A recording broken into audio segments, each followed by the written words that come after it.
Oui, shalom, shalom. Nous allons prendre Proverbe 3, verset 1 jusqu'à 5.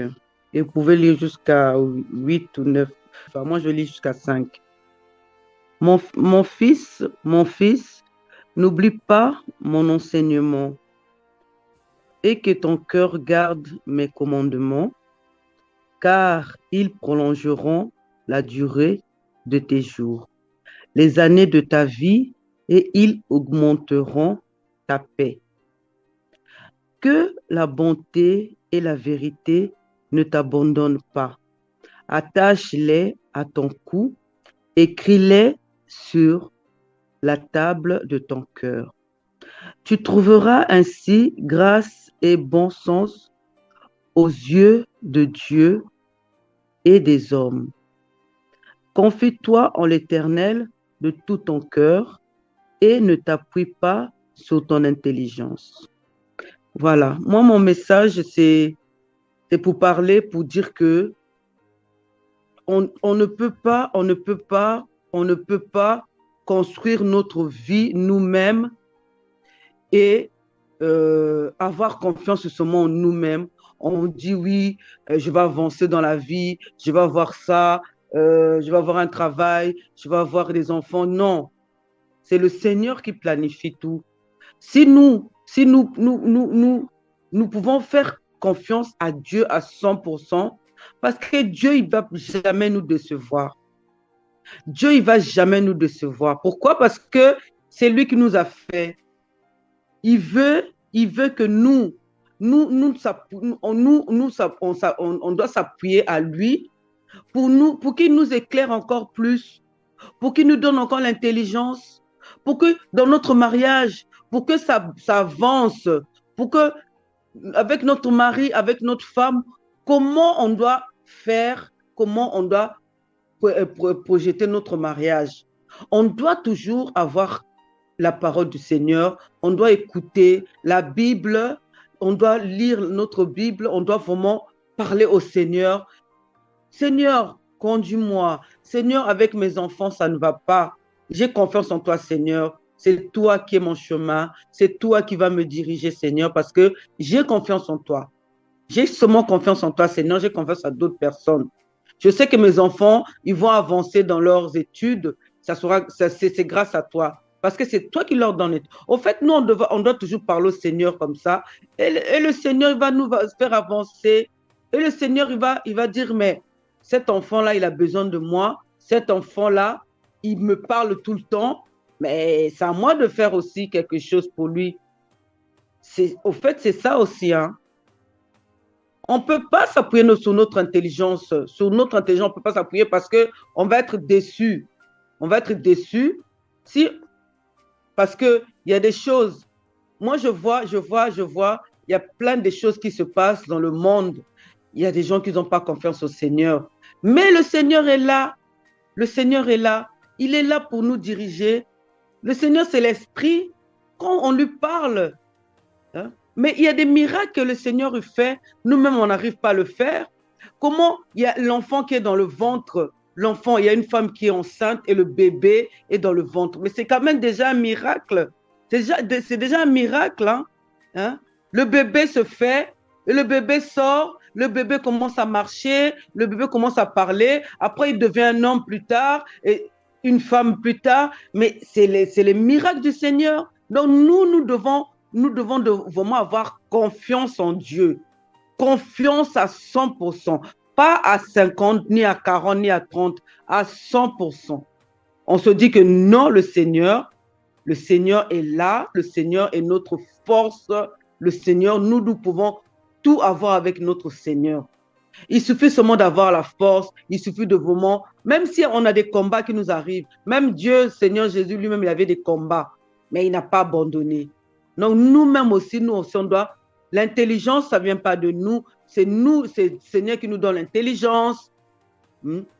Les avions, là, les avions quand ça s'envolent là, c'est aussi le Seigneur qui conduit. Parce qu'il y a parfois des accidents qui arrivent.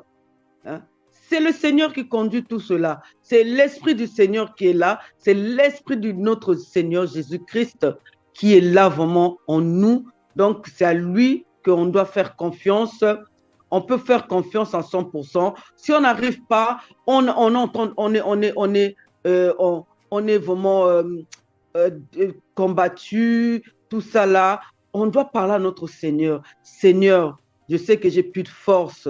Seigneur, je sais que je suis dépassé, je bois. Seigneur, aide-moi. Seigneur, je laisse ma vie en toi. Je te laisse me conduire parce que parfois je n'arrive pas.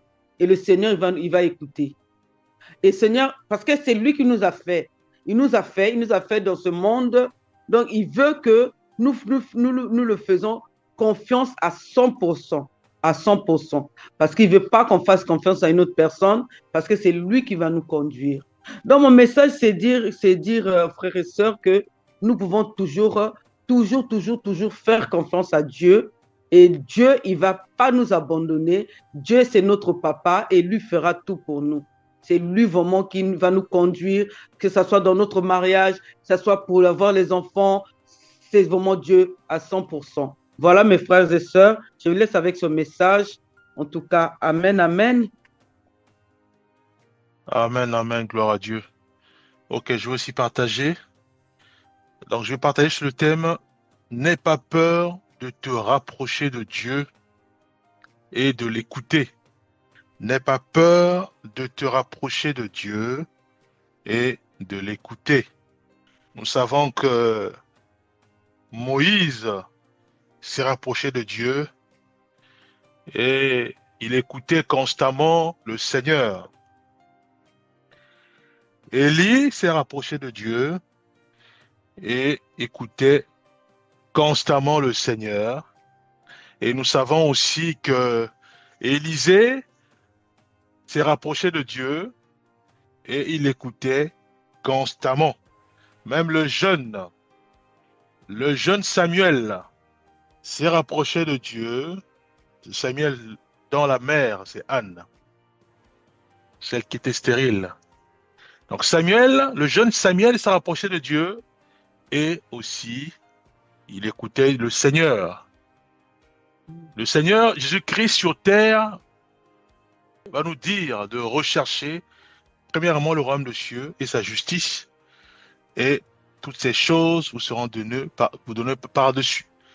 Donc le thème c'est n'aie pas peur de se rapprocher de Dieu et de l'écouter.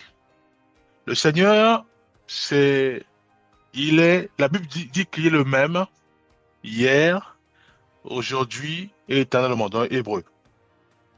Donc, pour se rapprocher du Seigneur, il est absolument important de dialoguer avec lui, donc de prier en disant Seigneur, je veux absolument que tu me parles.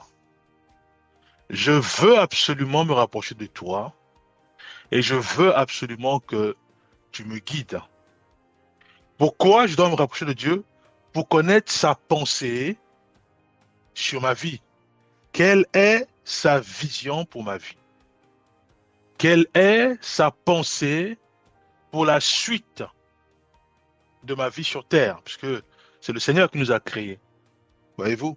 Nous ne voulons pas marcher comme des aveugles, mais nous voulons absolument marcher selon ce que Dieu attend de nous, puisque c'est lui qui nous a créés et aussi il nous a assigné des missions.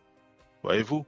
Certes, le monde est rempli du mal, est rempli de toutes sortes d'iniquités, donc on a tendance à complètement ignorer l'appel que Dieu a mis en chacun de nous. C'est pour ça qu'il est absolument important de repartir, de revenir à la source pour entendre réellement les directions, les directives. Donc nous devons revenir vers le Seigneur et ensuite l'écouter. L'écouter nous dire que voilà ce que j'attends de toi. Voilà ce que j'attends de toi à l'égard de tes parents, à l'égard de tes amis, à l'égard des membres de ton quartier, à l'égard de ton futur, à l'égard de de tes enfants, de ton époux, de ton épouse, voyez-vous. Donc, il est absolument important de revenir vers le Seigneur, de le consulter. De consulter le Seigneur. Et comment le faire? C'est par la prière. Et non en consultant les voyants, et non en consultant les bouts de cristal, et non en tirant des tarots, et non en consultant les horoscopes. C'est par la prière que nous consultons le Seigneur. Voyez-vous? Nous devons demander au Seigneur pourquoi rien ne marche dans ma vie, pourquoi tout ce que je touche, j'ai tendance à les détruire. Tout ce que je touche, j'ai tendance à les détruire. J'ai l'impression que je n'avance pas, mais je recule. Quand je suis avec les autres, mais avec le recul, je me rends compte que tout ce que j'ai touché, tout ce que j'ai fait, mais je n'ai pas fait avancer les autres. Je n'ai pas fait avancer le groupe. Mais au contraire, euh, j'ai ramené les autres en arrière. J'ai ramené l'église en arrière. J'ai ramené le groupe en arrière. Voyez-vous, nous consultons le Seigneur. Et Dieu, lui qui est fidèle, lui qui ne change pas, il est invariable. Il va nous dire simplement, voilà ce que j'attends de toi. Que tu fasses ça, que tu fasses ceci. Voyez-vous, à ce moment-là, nous avons des bons repères et nous nous mettons directement à l'œuvre et nous gagnons en temps. Voyez-vous? Donc, nous perdons plus notre temps à faire des choses, comme a dit la sœur, par nous-mêmes. Mais au moins, nous nous appuyons sur le Seigneur et lui qui connaît réellement ce qu'il attend de nous, à ce moment-là, nous suivons simplement ses orientations à travers son Esprit Saint. Et nous avançons très vite. Voyez-vous? Donc, au lieu de faire ceci, travaille sur tel domaine. À ce moment-là, je me mets à fond et le groupe avance, l'église avance, les membres de mon quartier sont heureux, toute la famille est heureuse. Voyez-vous? Donc, il est absolument important de s'arrêter. Quand nous constatons que je suis face à un mur, que rien ne marche, que je saccage tout ce que je touche, que j'ai l'impression que mon cœur est rempli de la haine, de l'amertume, est rempli de toutes sortes de rejets, de toutes sortes de toutes sortes de voilà, toutes sortes de difficultés liées à mon passé, ça peut être les abus et autres. Il est absolument important de s'arrêter et de prendre la décision de rechercher réellement le Seigneur. Nous devons nous rapprocher du Seigneur et nous voulons absolument l'écouter. Nous voulons absolument qu'il nous parle. Et souvent, on a tendance à avoir peur en disant, j'ai l'impression que j'avance trop tout près du Seigneur, puisque je me mets en jeûne, puisque je prie et je sens qu'il va me parler. Mais j'ai peur de ce qu'il va me dire, parce que je ne suis pas prêt ou je ne suis pas prête à aller évangéliser, à aller parler de lui à mes parents, à aller parler de lui à mes amis, à l'école ou à l'université, je ne suis pas prêt, je ne suis pas prête à me mettre à fond dans les choses de Dieu. Donc on a tendance à avoir peur. Voyez-vous? D'où le thème, n'aie pas peur de te rapprocher de Dieu et de l'écouter, bien aimé. Nous sommes au temps de la fin. Nous sommes au temps de la fin. Et en face, le diable, Satan, travaille. Il travaille puissamment avec ses serviteurs. Ça peut être des marabouts, ça peut être des sorciers, ça peut être des magiciens, ça peut être des occultismes, ça peut être tous ceux qui sont dans les loges, différents, hein, il y en a plein les loges, voyez-vous. Mais ces gens-là ne blaguent pas, ils sont en train de travailler, voyez-vous, pour nous pousser toujours à avoir la peur, la colère, nous pousser à nous chamailler entre nous, voyez-vous. Donc il est absolument important aussi que nous puissions nous rapprocher de Dieu et écouter sa voix. Il doit nous parler.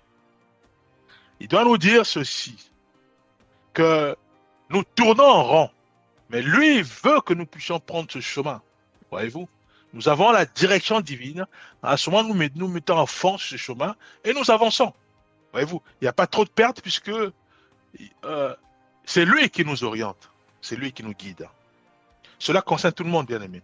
Pas que les pasteurs, pas que ceux et celles qui sont de l'église. Non, c'est tout le monde. Nous devons avancer. Il doit nous parler. Voyez-vous? Il doit nous parler. Alors, prenons simplement Jacques 4, verset 8, où il est dit, « Approchez-vous de Dieu, et il s'approchera de vous. » Tout à l'heure, je dis que la Bible dit que Jésus-Christ est le même hier, aujourd'hui et éternellement. Voyez-vous, il n'a pas changé. Il n'a pas changé. Si nous décidons de nous rapprocher de lui, nous constaterons les guérisons dans notre corps si nous sommes malades. Parce que j'ai pris la décision, comme la femme de la perte de sang, j'ai pris la décision de me rapprocher du Maître. Et plus j'avance vers le Maître, plus ma décision elle est ferme. Je veux absolument me rapprocher du Maître. Je veux absolument me rapprocher du Maître. Peu importe les obstacles que cette sœur a subis, peu importe, elle avançait. Donc il y avait ce focus uniquement vers le Maître. Mais la sœur, elle a finalement réussi à se rapprocher du Maître, puisque le Maître va parler. Qui m'a touché? Voyez-vous? Qui m'a touché? Le Seigneur, il parle. Voyez-vous? Nous devons prendre la décision de dire, Seigneur, il est absolument important que tu me parles. Je veux que tu me parles. Parce que j'ai tendance à entendre les voix qui me poussent au suicide. Or, le suicide, c'est un péché. À entendre des voix qui me poussent sur le divorce. Le divorce, c'est un péché. À entendre des voix qui me poussent à mal parler à mon époux, à mon épouse, à mes enfants, à mes parents, à mon père, à ma mère, à mes enfants, voyez-vous, à mes amis. Donc, je veux que tu me parles. Je veux entendre ta voix et non la voix du malin, et non la voix des occultismes, et non la voix des méchants. Voyez-vous, nous sommes de Dieu et il est absolument important d'entendre le Seigneur et entendre sa douce voix cette voix qui dégage l'amour. Parce que nous voulons être enrobés d'amour, l'amour de Dieu. Voyez-vous, cette sœur va se rapprocher du Seigneur et Dieu va lui dire, va, ta foi t'a guéri. Voyez-vous, donc nous devons nous rapprocher du Seigneur. Pour cela, nous devons bannir la peur. La peur qui nous dise, maintenant quitte ton pays, va dans un autre pays comme il a fait à Abraham. Voyez-vous? Nous devons bannir la peur. Parce qu'on ne sait pas ce qu'il va nous dire. On ne sait pas ce qu'il va nous dire. Mais ce qui est important, c'est de réaliser que quand le Seigneur il parle, cela veut dire que c'est bon pour nous. C'est bon pour nos destinées. Voyez-vous? Nous avançons rapidement avec le Seigneur, puisqu'il y a une direction divine. Et c'est lui qui nous soutient, qui nous fortifie, comme il a fait avec Paul. Il dit à Paul, ne t'inquiète pas, il faut que tu me témoignes aussi à Rome. Voyez-vous? Mais Paul, il priait pour sa sécurité. Il priait pour sa sécurité. Dans le bateau, il va prier pour sa sécurité et la sécurité de tous ceux et celles qui étaient avec lui. Et le Seigneur va envoyer encore un ange à Paul pour lui dire, ne t'inquiète pas. Personne ne va mourir. À part les dégâts, tout ce qui est, à part le bateau, mais personne ne va mourir. Voyez-vous? Parce que il était dans le plan de Dieu. Parce qu'il a recherché à entendre le Seigneur. Donc il ne voulait plus, comme a dit la sœur, faire les choses par lui-même. Non. Il veut absolument que le Seigneur lui parle, lui montre le chemin. Il veut entendre le Seigneur lui parler, lui montrer le Seigneur. À ce moment-là, il se met à fond. Qu'il y ait des obstacles ou pas. Pour Paul, c'était les bateaux, les tempêtes et autres, jusqu'au point où ils ont perdu le bateau et tout le monde s'est jeté à l'eau.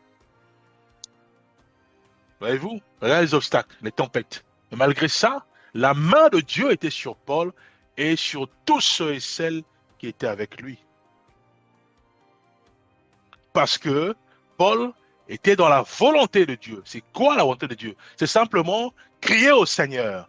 Seigneur, je veux absolument que tu me parles sur mon mariage, sur ma maison, sur mes projets. Et Dieu va parler. Dieu va dire, prie pour ton mari alcoolique. Prie pour ton épouse qui prend la drogue. Prie pour tes enfants qui sont éparpillés ou qui sont éloignés de moi. Prie pour ton père, ta mère. Voilà, voyez-vous. Et le fait de prier, et ça veut dire que nous sommes dans la volonté de Dieu. Et Dieu, il est là, il nous voit. Parce que c'est lui qui nous a mandaté de prier pour notre quartier, de prier pour... Voyez-vous, c'est des choses simples. Mais voyez-vous, c'est ce chat. Donc, on ne peut pas avoir peur d'entendre Dieu vous parler. On ne peut pas dire, ah, peut-être qu'il va m'envoyer dans mon quartier. Allez, bon, non. C'est des choses basiques. Ça peut être, nettoie ton cœur, prier pour ton cœur. Voyez-vous? À Josué, il va dire, lève-toi, le peuple a péché. Voyez-vous? Et Josué, parce qu'il est resté toute la journée, face contre terre, devant le Seigneur, en priant, en recherchant à ce qu'il parle. Parce qu'il ne voulait pas prendre sa propre décision. Il m'a dit, Seigneur, il faut que tu parles. Parce que le peuple était découragé parce qu'ils ont perdu la guerre contre le peuple de Haï, hein, cette contrée de Haï, ce pays de Haï. Donc, du coup, Josué et les anciens, devant le Seigneur, ils recherchaient la voix de Dieu. Et Dieu a parlé la nuit. Et c'est comme ça que dans le peuple, il y avait certains qui ont désobéi à la loi, à la parole du Seigneur, qui voulaient absolument qu'il n'y ait pas les choses interdites au milieu des peuples, non, au niveau du troupeau du Seigneur. Voyez-vous? David, pareil, il revient avec ses amis au camp. Ils aperçoivent que le camp est saccagé et leurs épouses et leurs enfants ne sont plus là. Donc ils sont partis en captivité. Et ses amis voulaient lapider David. Tellement que ça faisait très mal, l'information. Et la Bible dit que David s'est ressaisi et il s'est appuyé sur le Seigneur. Voyez-vous, David, c'est un guerrier. Ses amis, ce sont des guerriers de guerre. Ils n'ont pas pris la décision par eux-mêmes. Mais la Bible dit que David s'est appuyé sur le Seigneur. Ils ont consulté le Seigneur. Et Dieu leur a dit, allez-y, vous allez récupérer la famille. Et du coup, ils ont mis toute leur énergie, leur force sur ça. Ils sont partis. Et au final, leurs familles, leurs enfants, leurs épouses sont revenus à la maison. Voyez-vous? Est-ce que là, le Seigneur a dit à David d'aller d'abord évangéliser? Non. Il leur a dit, allez-y. Voyez-vous? Donc, nous ne devons pas avoir peur d'écouter le Seigneur. Parce que beaucoup ont peur de se rapprocher de la voix du Seigneur parce qu'ils ont peur d'écouter le Seigneur. Dieu, simplement, on se rapproche de lui, il peut simplement nous dire, voilà, prie ou adore le Seigneur. Ou lis la parole de Dieu. Ou même, il va t'instruire sur l'avenir pour dire, voilà ce qui va arriver. Voyez-vous? Mais nous devons rechercher réellement le Seigneur et nous voulons l'écouter. Nous voulons l'écouter.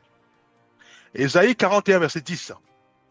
Ne crains rien, car je suis avec toi. Ne promène pas des regards inquiets, car je suis ton Dieu. Je te fortifie, je viens à ton secours, je te soutiens. de ma droite triomphante. Hébreux 4, verset 16.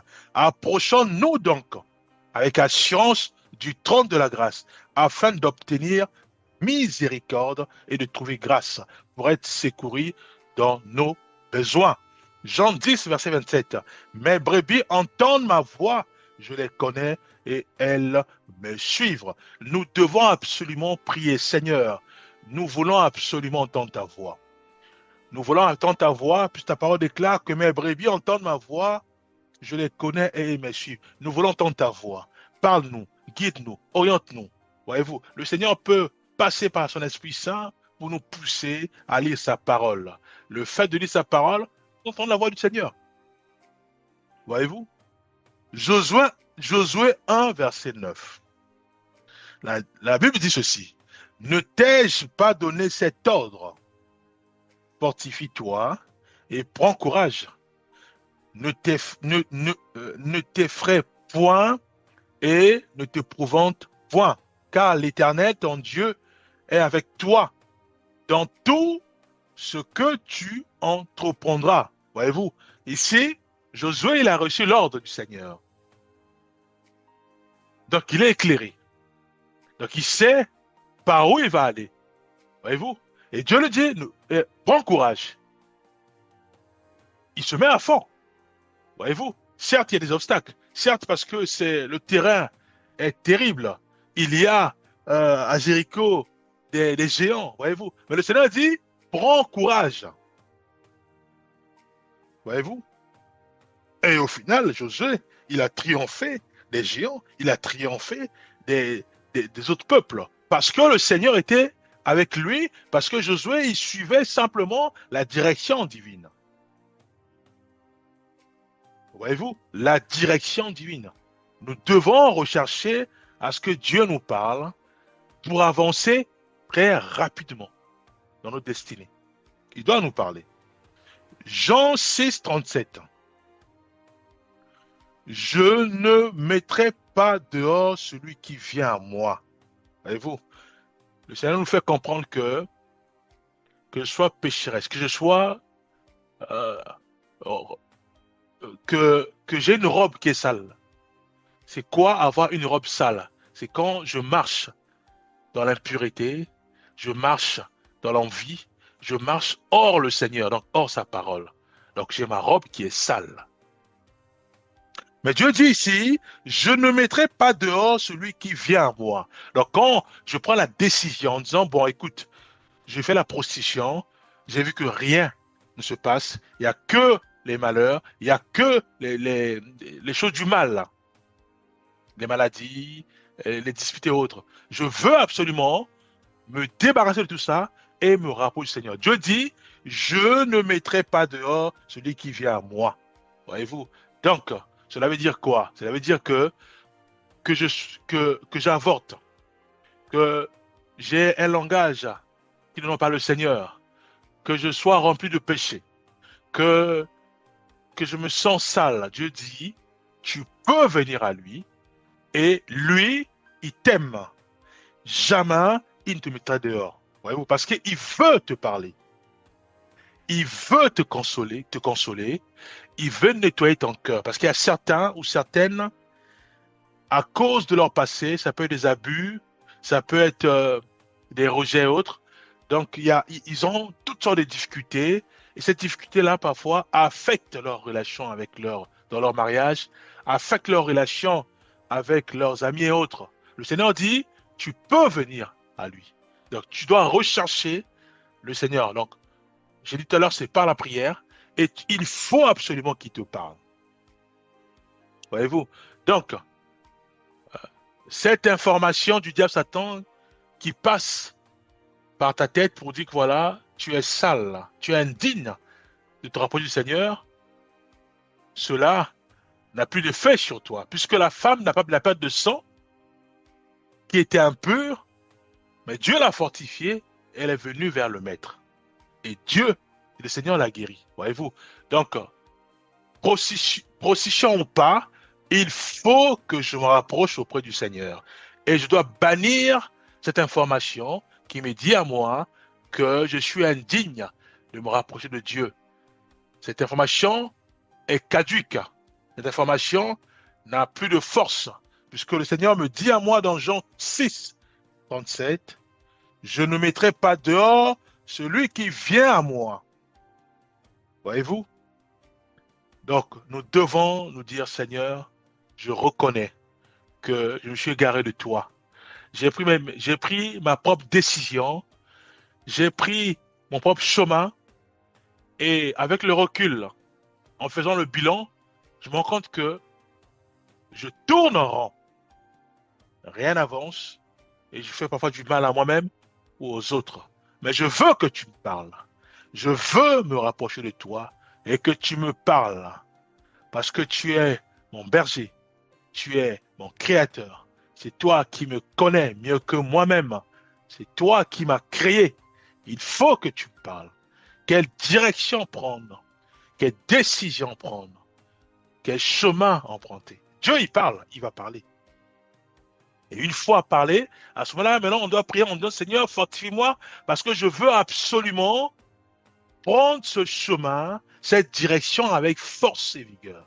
Mais il faut que tu me fortifies, parce que je ne connais pas les obstacles. Peut-être qu'il y aura des critiques. Que toi qui étais prostituée, qu'est-ce que tu vas nous enseigner? Toi qui étais prostituée dans le quartier, qu'est-ce que tu vas nous enseigner sur la parole de Dieu? Voyez-vous, tout ça, ce sont des obstacles. Mais Dieu, il doit nous fortifier. Donc, on doit prier, Seigneur, là où tu m'envoies, c'est mon quartier que je connais. Ils connaissent mon passé. Mais tu dois me fortifier parce que je veux suivre ton chemin. Voyez-vous, ça peut être beaucoup de choses. Ça peut être mon travail. Ça peut être dans un autre quartier où on me connaissait en tant qu'un bandit ou un voleur. Voyez-vous, il m'a dit, mais tu vas nous parler de quoi puisque toi-même tu nous volais? Tout le quartier te connaît en tant qu'un voleur ou en tant qu'un brigand. Voyez-vous, mais Dieu doit nous parler, Dieu doit nous fortifier. Dieu doit nous fortifier parce qu'il faut absolument suivre ce chemin qu'il nous a tracé. Voyez-vous, nous allons prier, Père, nous remettons ta main à nos vies. Nous voulons absolument que tu nous parles. Nous voulons absolument que tu nous parles au temps de la fin. Père, parle-nous, guide-nous, oriente-nous. Et que nos cœurs, Père, continuent à être ouverts. Oui, nous ouvrons nos cœurs afin que tu rentres. Car ta parole déclare que tu toques. Et nous sommes ouverts. Nos cœurs sont ouverts. Et nous ouvrons nos portes pour que tu rentres et que tu nous parles. Oui, nous voulons absolument suivre le chemin que toi, tu traces devant nous. Le chemin que toi, tu révèles en nous. Nous voulons simplement mettre notre force, énergie sur ce que toi, tu vas nous dire. C'est pour cela qu'il faut que tu nous parles. Nous voulons que tu nous parles. Parle à chacun de nous. Parle dans nos vies, Père. Et nuit et jour, nous voulons que tu nous parles comme un enfant parle à son père ou à sa mère. Au nom puissant de Jésus-Christ, nous avons ainsi prié. Amen.